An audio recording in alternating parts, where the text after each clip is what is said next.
Très bien, donc nous sommes toujours dans le 22e pérec du Nefesh HaChaim dans Sha'ar Dalet. Et là, le Nefesh HaChaim, il nous enseigne combien la Torah qu'on étudie, elle est importante pour nous et pour le Klal Israël. Très, très important. Je vais ramener une suite de plusieurs petits enseignements et je voudrais après m'attarder sur le cinquième. Il y a 5 enseignements.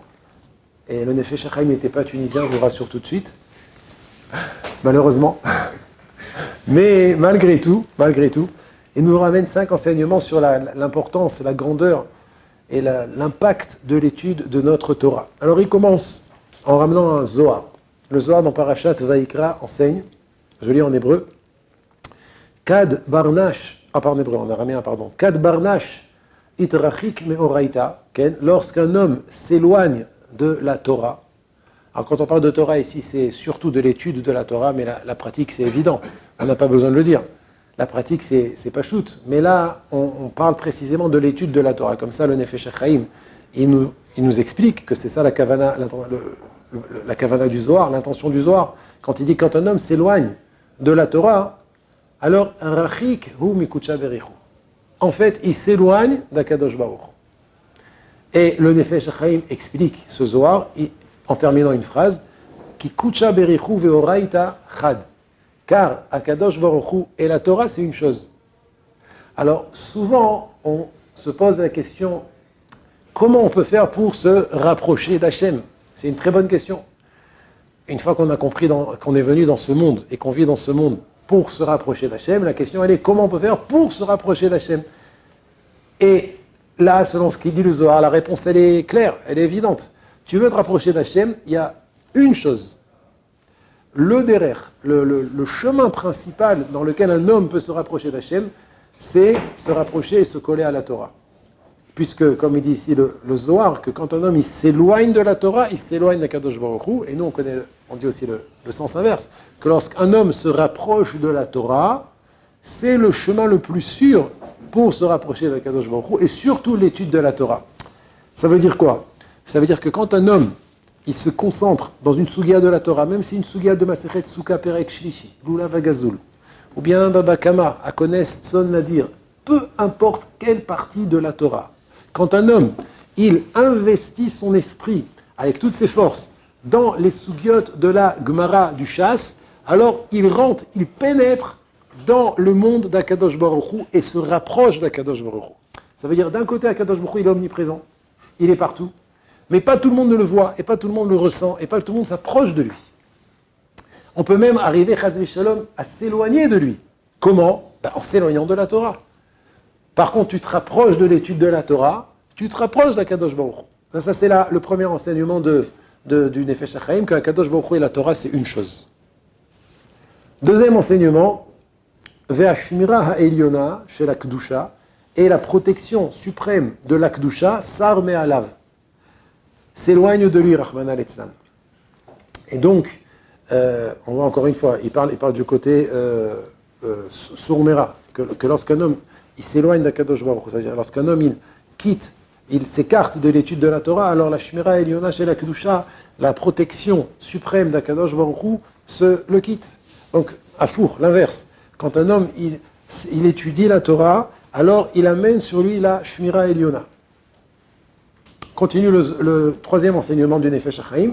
Ben bechayav, et ça c'est vrai de son vivant aussi. De son vivant, il y a marqué une Gemara terrible dans Masechet Brachot, Daf Amud Aleph, et qu'elle est ramenée aussi dans un Midrash. À 2 endroits dans le Midrash. 2 endroits dans la Gemara et 1 endroit dans le Midrash. Écoutez ça, c'est Nora Vayom. Amar Rabbi Tovi.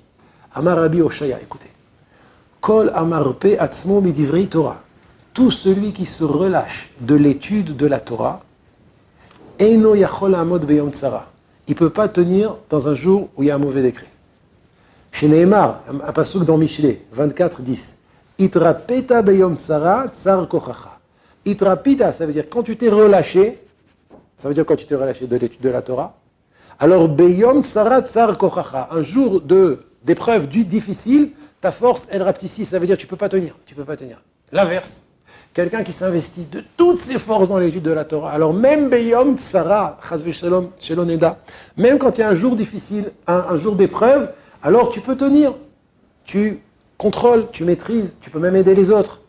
Donc on voit ici encore une fois que tout dépend combien l'homme s'investit dans l'étude de la Torah. Quatrième enseignement, je vous ai dit qu'il y en a 5, c'est sur le cinquième Bezrat Hashem que je vais un petit peu plus m'attarder.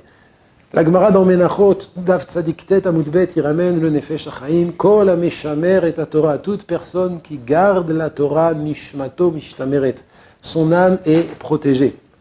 Et Kol She'eno Meshamer et Torah, et tout celui qui ne garde pas la Torah, etc. Amar HaKadosh Baruch Hu l'Israël, Dieu il dit à Israël dans Midrash Te'ilim Mizmor 17, Im Shamarta et Torah, Ani Eshmor Otra. Waouh! Si tu gardes la Torah, je te protégerai. Sheneemar Im Shamor Tishmerun, le passage qui dit dans Dvarim, Shamor Tishmerun, c'est une redondance. Si tu garder, pourquoi 2 fois? C'est pour nous dire qu'Akadosh Baruch Hu, il nous a promis, si tu gardes la Torah, je te protégerai. Très bien, voilà le 4e enseignement. 5e et dernier enseignement, et c'est sur celui-là que je veux m'attarder dans les quelques minutes qui nous restent. Un midrash connu. Donc on voit dans ces 4 enseignements qu'on vient de voir que la protection d'Hachem dépend de combien nous on protège la Torah. Et plus on s'investit dans l'étude de la Torah, et plus Akadosh Baruch Hu nous protège.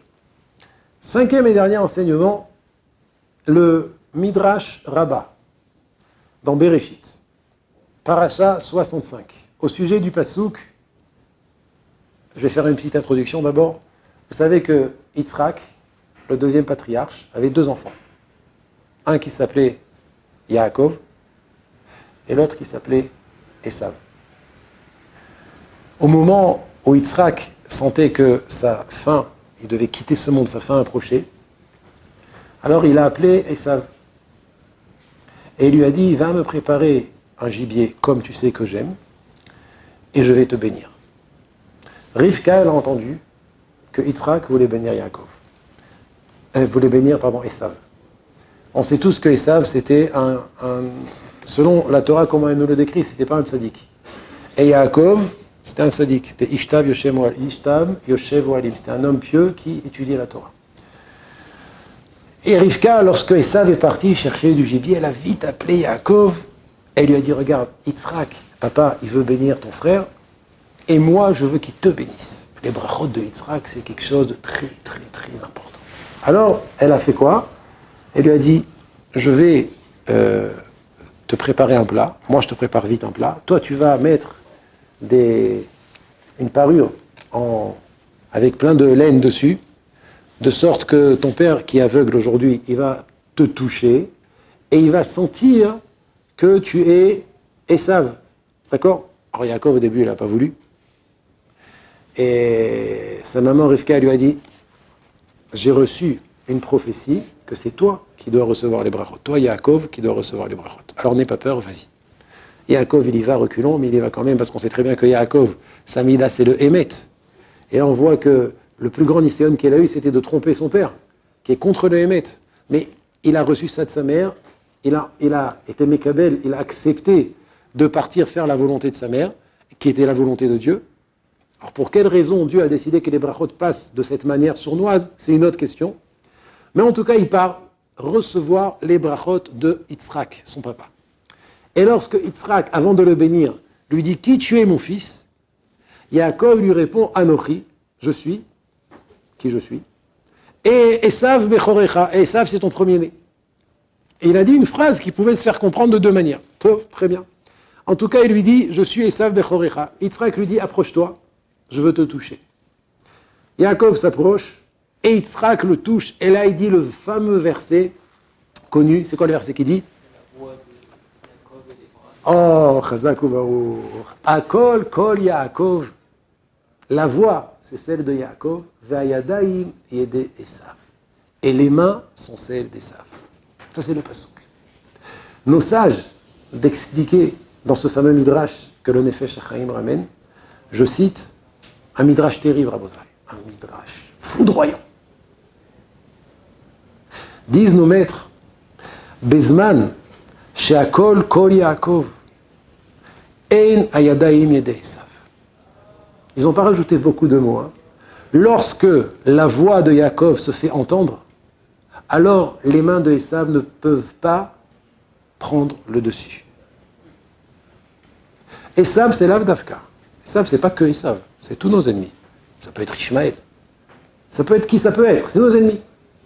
Là, la Torah elle nous dévoile que lorsque on entend la voix de Yaakov dans les Baté Knessiot et Baté Midrashot, et plus on entend, et en quantité et en qualité d'étude, la voix de Yaakov, moins les mains de Esav ont une emprise sur nous. Et je répète, ce n'est pas que les mains d'Esav, c'est tous nos ennemis. Tout à fait. La question est très bonne. Mais c'est sûr que si... Qui est notre pire ennemi? Est-ce que c'est... Binyamin pose la question. Ishmaël est quand même différent d'Esav. Qui est notre plus grand ennemi? Je te dis, notre plus grand ennemi, c'est Esav. C'est tous ceux qui descendent d'Esav, qui Amalek descend de Esav d'ailleurs. Donc je veux vous rassurer, messieurs, notre ennemi Ishmaël, c'est un tout petit ennemi par rapport à Esav. Hein? Ah non, arrêtez, c'est pas possible. Bien si. Ishmaël, c'est un petit ennemi à côté d'Esav. Et Esav, c'est un petit ennemi par rapport à Amalek, c'est Esav. Esav, c'est un petit ennemi par rapport à Chazak. Alors là, vous exagérez, c'est pas possible. Tu me dis, Ishmaël, il est plus petit ennemi qu'Esav, et Esav, il est plus petit ennemi que Yetzerara. Oui, messieurs. Le plus grand ennemi de l'homme, c'est son Yetzerara. Donc, si on fait l'échelle, ça, le plus grand sonnet, celui qui te déteste le plus, c'est ton Yetzerara. Oui, messieurs. Après, il y a Esav, et après, il y a Ishmaël. En tout cas, ici, la Torah elle nous dévoile que pour Esav et Ishmaël, mais en vérité, c'est vrai même pour le Yetzerara, il y a un remède. C'est Akol, Kol, Yaakov. Lorsque la voix de Yaakov se fait entendre dans les maisons d'études, alors les mains d'Esav n'ont pas d'emprise. C'est merveilleux. Et là, la question se pose, Rabotai. La question est la suivante. Le passou qui dit Akol, Kol, Yaakov, Yitzhak, il a dit Akol, Kol, Yaakov, Ayadaïn et d'Esav. Et nos maîtres sont venus dire qu'il faut mettre un Ein au milieu. Il faut dire comme ça. Lorsque Akol, Kol, Yaakov, Ein Ayadaïm Yedei Esav. Et la question se pose, comment nos maîtres se sont permis de rajouter un Ein au milieu du pasouk et d'être Doresh? Lorsqu'on entend la voix de Yaakov, il n'y a pas les mains de Esav qui ont une emprise. Mais le pasouk qui dit pas ça. Le pasouk qui dit que les deux ensemble, Akol, Kol, Yaakov, qu'est-ce qu'il a dit Yitzhak? Akol, Kol, Yaakov, Ayadaïm Yedei Esav. Donc comment Chazal, nos maîtres, ils sont venus dire, lorsque la voix se fait entendre de Yaakov dans les maisons d'études, alors les Yadaïm de Esav, elles n'ont pas d'emprise. C'est pas marqué comme ça dans le passage. La question est claire? Oui, la question est claire? Alors je vous écoute. Qu'est-ce que vous me répondez à cette question? Oh, Israël. Vas-y, Léo. Peut-être qu'ils ont repris les lettres de Anochi au début. Vous avez dit qu'il y avait Anochi dans le passage, non? Anochi, Esav, Vechorecha. Ils ont repris ces lettres-là et ils l'ont mis au milieu. Mais de quel droit? Ouais, tu vas me dire, nos maîtres, c'est Torah chez Baal Pé. J'entends, jolie réponse. C'est une réponse, comment on dit, une réponse sans raison. C'est Stam, si on a pris les lettres, on l'a mis. Mais gentil, Anochi, c'est dans Anochi, il y a Aleph, Nun, Chaf, Yud. Donc il y a les lettres de Ein, voilà. Aleph, Yud, Nun. Et ils l'ont rentré au milieu. Très joli, très très joli. Est-ce que quelqu'un veut proposer une... Peut-être, hein, c'est peut-être une bonne réponse. Hein. Mais moi, je voudrais qu'on donne une réponse avec une raison. Avec une raison. Est-ce que quelqu'un veut proposer une réponse? Alors, la réponse que propose le Chafetz Chaim et le Etz Yosef, qui est un commentateur sur le Midrash, est la suivante. C'est qu'il faut savoir que, vous avez tous compris que Yitzhak, quand il a dit ça avec étonnement. Il n'a pas dit, tiens, Akol, Kol, Yaakov, Vayadaim, Yedei Esav. Allez, passons à la suite. C'est pas comme ça que ça s'est passé. C'est lorsqu'il a entendu la voix de Yaakov, et il a senti les mains d'Esav. Vous savez, Rashi, des fois, dans la Gemara, il dit Bet Mia. C'est quoi Bet Mia? Qu'est-ce que ça veut dire Bet Mia? Ah, avec étonnement, Metsuyan. Il faut rajouter entre parenthèses dans le pasuk Bet Mia. Yitzhak, il a dit Akol, Kol, Yaakov, Vayadaim, Yedei Esav. Comme ça, il a dit. Peut-être pas avec tant de vivacité, mais en tout cas, il était très étonné. Qu'est-ce que ça veut dire? Ça veut dire, on entend dans cette question qu'il est impossible que les deux aillent ensemble. C'est pas possible qu'on trouve la voix de Yaakov. On entend la Torah Kedosha, on étudie la Torah. Les Juifs, ça donne à s'affaire à l'étude de la Torah. Et d'un autre côté, Esav, il est cholette. C'est impossible. Donc Yitzhak, il a dit ça avec étonnement. Donc sont venus nos maîtres juste après dire, c'est ça que ça veut dire, de l'étonnement de Yitzhak, pas de Esav, l'étonnement de Yitzhak, qui a dit Akol, Kol, Yaakov, Ayadaim, et Esav, on entend que les deux ne peuvent pas être au même moment. Si le col de Yaakov, il se fait entendre, la voix de Yaakov se fait entendre dans la maison d'études, alors il n'y a pas les Yadaïm de Esav qui sont sur le tot. C'est soit l'un, soit l'autre. De l'étonnement de Yitzhak. C'est pour ça qu'ils se sont permis, eux, de dire quelque chose, d'affirmer. Bezman, Shakol, Kol Yaakov. Lorsque la voix de Yaakov se fait entendre dans les synagogues, les mains d'Esav ne sont pas sur le tot. Et ça a toujours été comme ça pendant l'histoire. Toujours été comme ça. Lorsque la voix de Yaakov se fait entendre dans les Bate Knesiot, alors En Ayadaïm et Esav, sauf à l'époque du Chorban du Beth Amikdash. Les deux. À l'époque du Beth Amikdash, on entendait. Il y a eu le Chorban et on entendait pourtant la voix de Yaakov dans les maisons d'études. Mais là, il y avait un autre problème. C'est la sinatrinam. Chas v'shalom la sinatrinam, la haine gratuite, même si on entend la voix de Yaakov dans les maisons d'études, ça passe pas. Puisque c'est exactement la question dans Yoma Daftet Amoudbet, la Gemara elle pose la question. Puisqu'à l'époque du deuxième temple, ils étudiaient la Torah et ils pratiquaient les mitzvot, alors comment ça se fait que le temple a été détruit? La Gemara là-bas elle répond, parce qu'il y avait la sinatrinam, la haine gratuite. On ne s'aimait pas entre nous, on se détestait. Donc, c'est sûr qu'il faut que le Kol Yaakov il se fasse entendre, mais avant que le Kol Yaakov se fasse entendre, il faut faire très attention d'entretenir des bonnes midot en nous, d'aimer son prochain, de respecter son prochain, de sourire à son prochain. Hein, comme ça. Il y en a qui montent leurs dents que quand ils se brossent les dents. À Motaï, c'est un problème. Quelqu'un qui ne sourit que quand il se brosse les dents, c'est un problème. C'est beau, non? Sourire. Souriez. Parce que si, Chaz Shalom, on ne sourit pas un vis-à-vis de l'autre, ça s'appelle Bor Birshut Arabim. C'est un puits dans le domaine public. Ça veut dire, un homme, quand il marche, il ne regarde pas là où il marche. Ouais. Quand il marche et qu'il y a un trou par terre que quelqu'un a creusé et qu'il trébuche dedans, et il tombe dedans, ça fait mal. C'est mazik. Ah ben, un homme qui marche, jeune neuf, il sourit à l'envers. Il y en a comme ça. Hein. Quand tu les vois, tu as peur. J'ai un voisin, ça fait 20 ans que j'essaie de lui dire bonjour, à chaque fois il m'évite. Je ne sais pas pourquoi, la vérité. Je ne sais pas pourquoi. Mais c'est très grave. C'est très grave. C'est très important de sourire à Botaï. Parce que le sourire, en plus, vous allez voir des fois, par un sourire, vous allez créer un kécher avec quelqu'un. Et des fois, vous allez sauver quelqu'un. Quelqu'un, il est mal, il est de mauvaise humeur, sa mère lui a mal parlé, sa femme lui a mal parlé. Tu viens, tu lui dis, Boker Tov, Tzaroim Tovim, Mashlomcha. Ah, vous lui redonnez le goût vive, la simcha dans le cœur. Ah, il m'a souri. Et tout ça, c'est conscient et inconscient. Des fois, tu t'en rends même pas compte, tu le vois même pas. Rabotaï, un sourire, c'est pikouach nefesh. Ça peut sauver des vies. Sourire, dire un mot gentil. Vous avez déjà vu ça quand vous le voyez la première fois dans la journée. Vous avez vu ce soleil? C'est extraordinaire. Même en hiver, on peut croire qu'on est en été. C'est un soleil en plein hiver. Shalom, mais quel sourire! Mais regardez comme il est beau quand il sourit. C'est trop beau. Rabotaï, avant la Torah, il y a le Derech Eretz. Derech Eretz kadma la Torah. Derech Eretz, ça veut dire des bonnes midot, être respectueux l'un vis-à-vis de l'autre. Je ne parle pas de ne pas insulter, de ne pas s'énerver, c'est évident. Alors, des fois, on trébuche. En sadik baret, sacheria setovelerta. Aval se reprendre, ça arrive quand on se reprend. S'il faut s'excuser, on s'excuse. Aval derech eretz kadma la Torah rabotai. Qu'est-ce que ça veut dire derech eretz kadma la Torah? Ça veut dire que sans derech eretz, il n'y a pas de Torah. Derech eretz, c'est les bonnes midot. La gentillesse, la douceur, les uns vis-à-vis des autres. Et bien, vous allez vous marier. Vous allez voir combien dans le couple, les midot, c'est ce qu'il y a de plus important. Il n'y a pas de Shalom Bayit sans Avodat Amidot. Donc il faut s'investir dès maintenant à s'habituer à être gentil, à être doux, à être agréable. Et pour ça, il faut étudier du Moussar.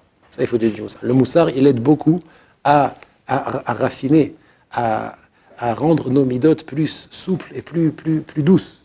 Donc, Rabotai, les Sikoum, qu'est-ce qu'on a appris aujourd'hui? On a appris aujourd'hui qu'une chose qui peut protéger aussi bien l'individu que le clan Israël, c'est l'étude de la Torah. Mais l'étude de la Torah, avant ça, il y a les midot. D'accord? Donc il y a derech eretz kadma la Torah. Donc on doit en même temps, quand on étudie la Torah, travailler aussi nos midot. En travaillant nos midot, notre Torah, elle prend une place, la place qu'il faut, et elle protège. Et ne pas chaser shalom étudier la Torah sur une base de mauvaises midot, de sinat rinam. Je vais terminer juste sur une chose. Je vais terminer sur un enseignement extraordinaire de Gaon de Vilna. La Gemara dans la Masechet Ta'anit nous enseigne que la Torah est comparée à l'eau. Ouais. Tizal katal imrati. Yarov kamatar likri et tizal katal imrati. Que Moshe Rabbeinu a dit que mon enseignement, il arrose comme la pluie et comme la rosée. En Torah, on voit la Gemara dans Ta'anit, elle dit que la Torah est comparée à l'eau. Il dit, le Gaon de Vilna, sache que si nos maîtres ils ont dit que la Torah est comparée à l'eau, ça veut dire la chose suivante. Que la Torah fait pousser comme l'eau. Elle fait pousser ce qu'il y a. Si tu as un champ de blé et qu'il pleut sur ce champ de blé, ça va faire pousser du blé. Si tu as un champ de bananes, alors s'il pleut, ça va faire pousser des bananes. Les bananes, elles ont besoin de pluie aussi un petit peu, non? Quand même. Si tu as un champ de ronces et d'épines et qu'il pleut, eh ben ça va faire pousser les ronces et les épines. Vous avez compris? Pourquoi on a utilisé du moussard? Parce qu'un homme, de par sa nature, il a des mauvaises midotes. Ne vous inquiétez pas, Rabotaï. On a tous des mauvaises midotes. C'est normal. Mais l'étude du moussard aide à transformer nos mauvaises midotes en bonnes midotes. C'est le projet d'une vie. Petit à petit. Grâce au moussard, nos midotes se raffinent. On devient des gens bien. Mais si, Chaz v'Shalom, on n'étudie pas du moussard et on étudie la Torah, comme la Torah c'est de l'eau, ça fait pousser ce qu'il y a. Donc si tu n'étudies pas du moussard, et qu'en nous, c'est normal, je vous rassure encore une fois, Rabotaï, on a tous des mauvaises midotes. Il y en a, c'est un peu plus la colère, il y en a, c'est un peu plus la tava, il y en a, c'est un peu plus la lourdeur, il y en a, c'est un peu plus la tristesse. On a tous des mauvaises midotes. Donc il faut juste étudier du moussard pour que nos midotes se raffinent un petit peu. Mais si on n'étudie pas du moussard et qu'on étudie la Torah, alors qu'est-ce qui va se passer? C'est de l'eau qui tombe sur nous, la Torah, elle fait pousser ce qu'il y a. Lourdeur, tristesse, kpeda, colère, rancœur, tava. C'est pour ça qu'avec l'étude de la Torah, c'est très, très, très important d'étudier du moussard. Et quand on étudie du moussard, c'est dans la joie. Plus on étudie du moussard, plus on s'élève, plus on est heureux. Donc moussard et Torah, en même temps, Bezrat Hashem, Kadosh Baruch Hu nous donne la force de continuer à l'étudier dans la joie et qu'on entende bientôt l'arrivée du Mashiach, Bimera, Be'amenu. Amen.